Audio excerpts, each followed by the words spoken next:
Chapter 38. And it came to pass at that time that Judah went down from his brethren, and turned into a certain Adullamite, whose name was Hira. And Judah saw there a daughter of a certain Canaanite, whose name was Shua. And he took her, and went in unto her. And she conceived, and bare a son, and he called his name And she conceived again, and bare a son, and she called his name Onan. And she yet again conceived, and bare a son, and called his name Shelah, and he was at Chezib when she bare him. And Judah took a wife for his firstborn, whose name was Tamar. And Judah's firstborn, was wicked in the sight of the Lord. And the Lord slew him. And Judah said unto Onan, Go in unto thy brother's wife, and marry her, and raise up seed to thy brother. And Onan knew that the seed should not be his. And it came to pass, when he went in unto his brother's wife, that he spilled it on the ground, lest that he should give seed to his brother. And the thing which he did displeased the Lord, wherefore he slew him also. Then said Judah to Tamar his daughter-in-law, Remain a widow at thy father's house, till Shelah my son be grown. For he said, Lest peradventure he die also, as his brethren did. And Tamar went and dwelt in her father's house. And in process of time the daughter of Shua, Judah's wife, died. And Judah was comforted, and went up unto his sheep shearers to Timnath, he and his friend Hira the Adullamite. And it was told Tamar, saying, Behold, thy father-in-law goeth up to Timnath to shear his sheep. And she put her widow's garments off from her, and covered her with a veil, and wrapped herself, and sat in an open place which is by the way to Timnath. For she saw that Shelah was grown, and she was not given unto him to wife. When Judah saw her, he thought her to be an harlot, because she had covered her face. And he turned unto her by the way, and said, Go to, I pray thee, let me come in unto thee. For he knew not that she was his daughter-in-law. And she said, What wilt thou give me, that thou mayest come in unto me?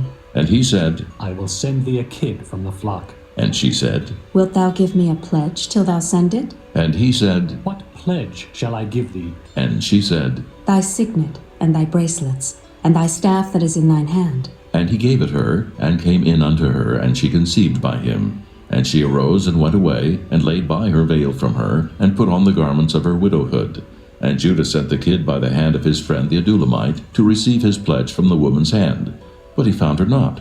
Then he asked the men of that place, saying, Where is the harlot that was openly by the wayside? And they said, There was no harlot in this place. And he returned to Judah and said, I cannot find her. And also the men of the place said that there was no harlot in this place. And Judah said, Let her take it to her, lest we be shamed. Behold, I sent this kid, and thou hast not found her. And it came to pass about 3 months after, that it was told Judah, saying, Tamar thy daughter-in-law hath played the harlot, and also, behold, she is with child by whoredom. And Judah said, Bring her forth, and let her be burnt. When she was brought forth, she sent to her father-in-law, saying, By the man whose these are am I with child. And she said, Discern, I pray thee, whose are these, the signet and bracelets and staff? And Judah acknowledged them, and said, She hath been more righteous than I, because that I gave her not to Shelah my son.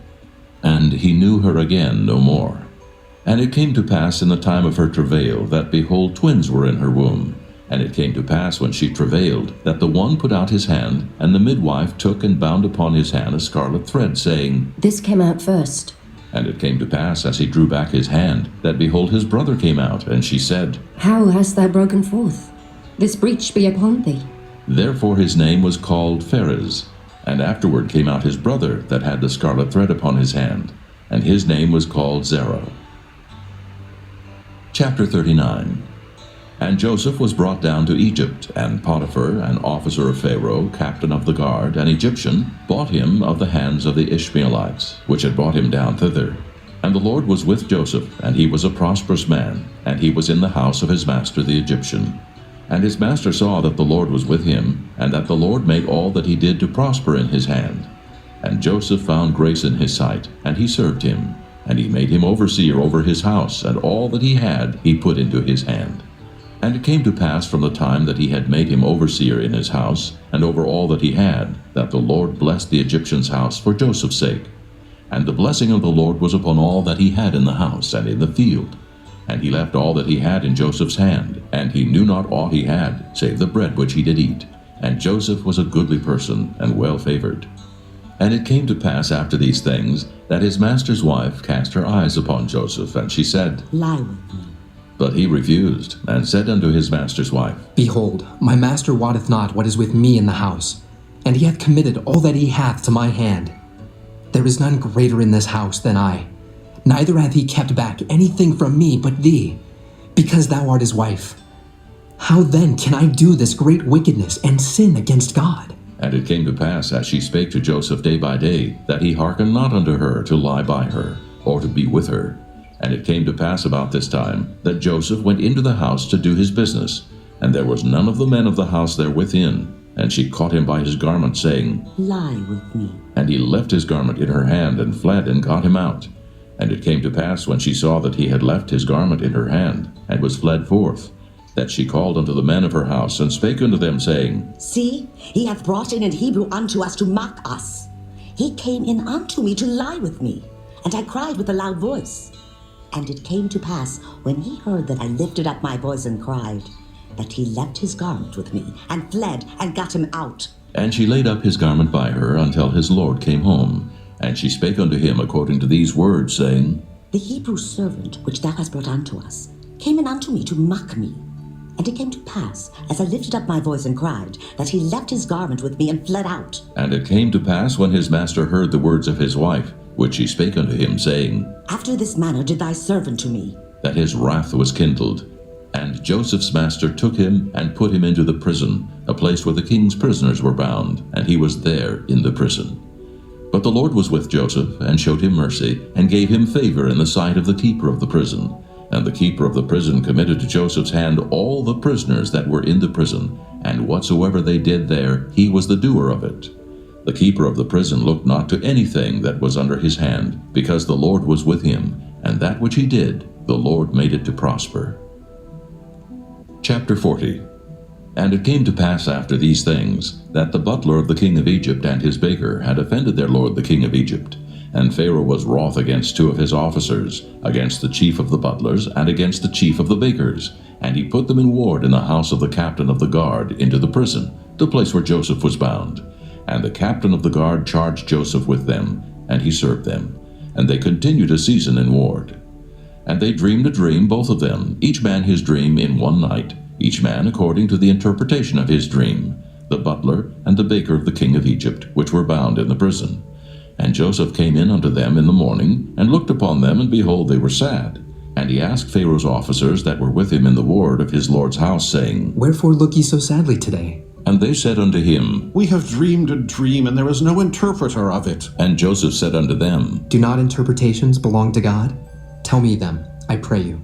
And the chief butler told his dream to Joseph, and said to him, In my dream, behold, a vine was before me, and in the vine were 3 branches, and it was as though it budded, and her blossoms shot forth, and the clusters thereof brought forth ripe grapes. And Pharaoh's cup was in my hand, and I took the grapes and pressed them into Pharaoh's cup, and I gave the cup into Pharaoh's hand. And Joseph said unto him, This is the interpretation of it. The 3 branches are 3 days. Yet within 3 days shall Pharaoh lift up thine head, and restore thee unto thy place. And thou shalt deliver Pharaoh's cup into his hand, after the former manner when thou wast his butler. But think on me when it shall be well with thee, and show kindness, I pray thee, unto me, and make mention of me unto Pharaoh, and bring me out of this house. For indeed I was stolen away out of the land of the Hebrews, and here also have I done nothing that they should put me into the dungeon. When the chief baker saw that the interpretation was good, he said unto Joseph, I also was in my dream, and behold, I had 3 white baskets on my head, and in the uppermost basket there was of all manner of bake meats for Pharaoh, and the birds did eat them out of the basket upon my head. And Joseph answered and said, This is the interpretation thereof.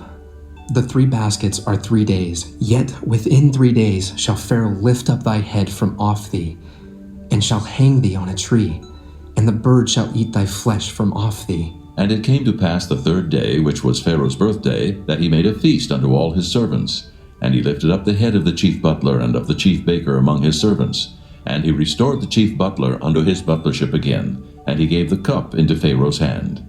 But he hanged the chief baker, as Joseph had interpreted to them. Yet did not the chief butler remember Joseph, but forgat him.